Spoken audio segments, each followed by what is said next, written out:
Bonjour et bienvenue dans Face à la Lyonne, l'interview à la lyonnaise qui réveille et bouscule Lyon.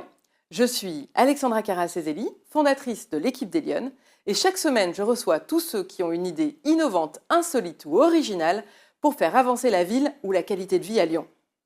Le saviez-vous? À peine 40% des Français ont été formés aux gestes qui sauvent, ce qui fait de la France l'une des plus mauvaises élèves du classement européen. Et si sauver des vies devenait à la portée de tous? C'est le défi qu'ont choisi de relever les créateurs de Check It Easy, une start-up lyonnaise à mission qui a lancé une application mobile innovante qui ambitionne de former efficacement 80% des Français d'ici 2027. Pour nous en parler, nous recevons aujourd'hui Virginie Delplanque, présidente et cofondatrice de l'application. Bonjour Virginie. Bonjour, merci de m'accueillir. Alors bienvenue dans Face à la Lyonne. Vous savez qu'on on s'intéresse à toutes les personnes qui créent dans l'univers lyonnais, dans l'écosystème lyonnais. Et vous avez décidé de vous atteler à un projet hyper ambitieux. On va vous laisser 90 secondes pour nous faire le pitch rugissant de l'émission. Et puis après, on développera votre projet. Virginie, c'est à vous. Eh bien, merci d'avoir rappelé qu'en effet, en France, on n'a que 40% de citoyens français formés. C'est 2 fois moins que dans d'autres pays qui nous entourent, Allemagne, Autriche, Scandinavie pour en citer. Et quand on pose la question à ces 27 millions de personnes formées, vous sentez-vous apte à agir en cas d'urgence? Seulement 15% répondent oui. On fait les maths et on réalise que ça fait à peine 4 millions de Français, moins de 6% de la population, qui se sentent en mesure d'agir en cas d'urgence. Et nous, notre ambition, en effet, c'est d'inverser ces chiffres, c'est donc de former plus et c'est de former mieux. Et comment on le fait? Eh bien, pour ça, on est 3 cofondateurs, dont 2 à Lyon, 1 à Paris, à avoir développé une application mobile, un coach mobile qui se télécharge directement depuis les stores sur son smartphone et qui a la force de fonctionner sans réseau. Donc, H24, où que l'on soit, on peut activer son coach et le coach renferme un triptyque pédagogique unique qui propose du micro-apprentissage pour s'acculturer à tous les protocoles pour sauver des vies. En cas d'urgence, on active les checklists qui reprennent ces protocoles. Pas à pas, on est aiguillé et on peut mesurer sa confiance en soi et sa performance grâce à un tableau de bord de performance.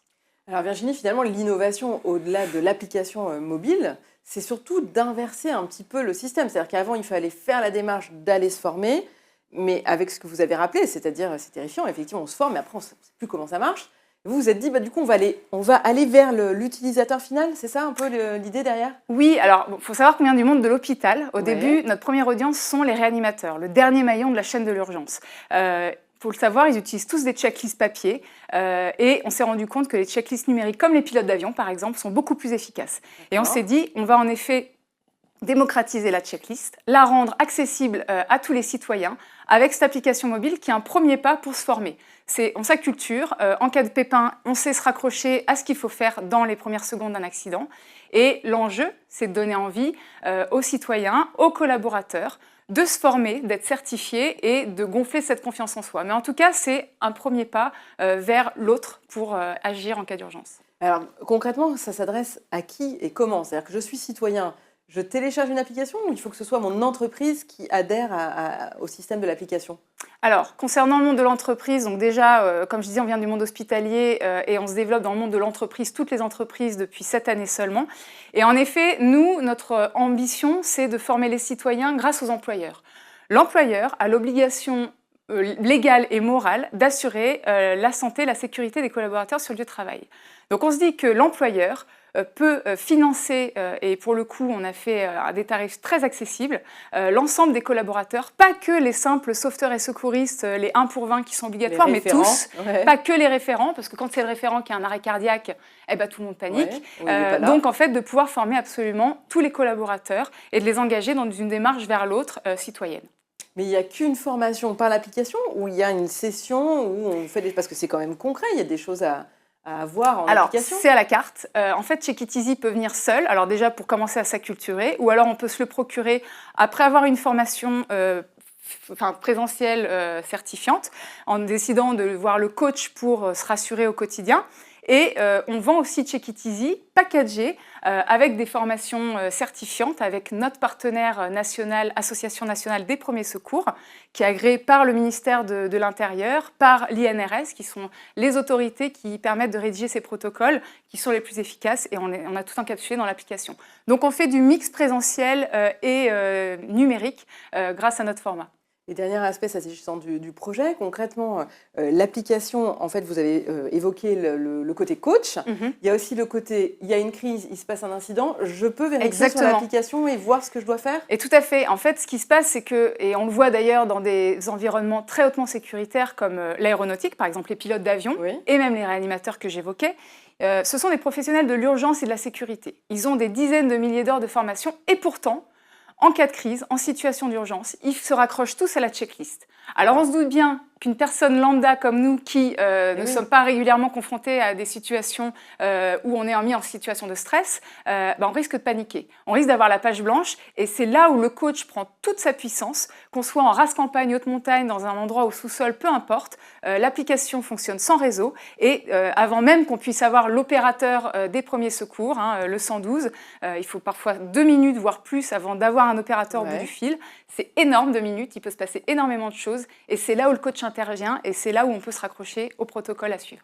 Et alors, c'est une idée qui a émergé à Lyon? Comment c'est venu cette idée? Elle est née 2 pieds à Lyon, 1 pied à Paris, puisqu'on est 3 cofondateurs.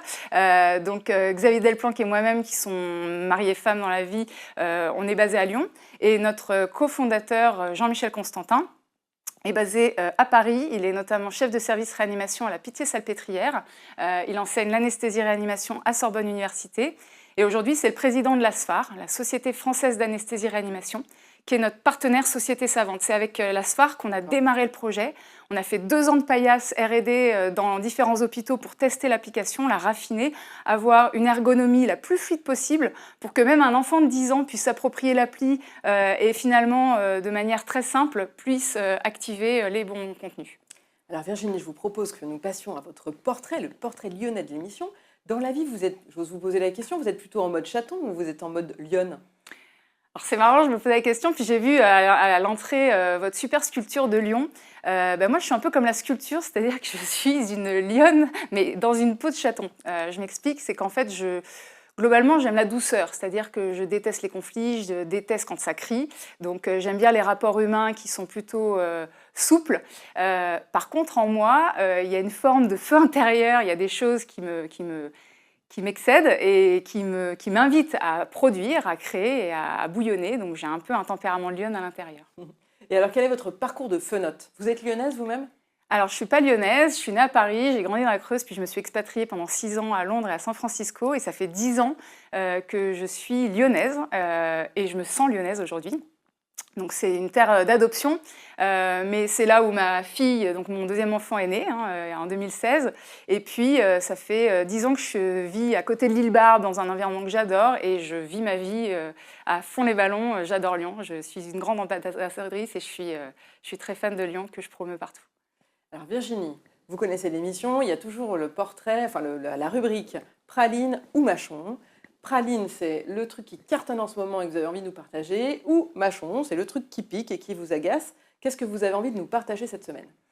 Eh bien, praline, parce que j'aime la douceur, et surtout récemment, j'ai eu un petit coup de cœur.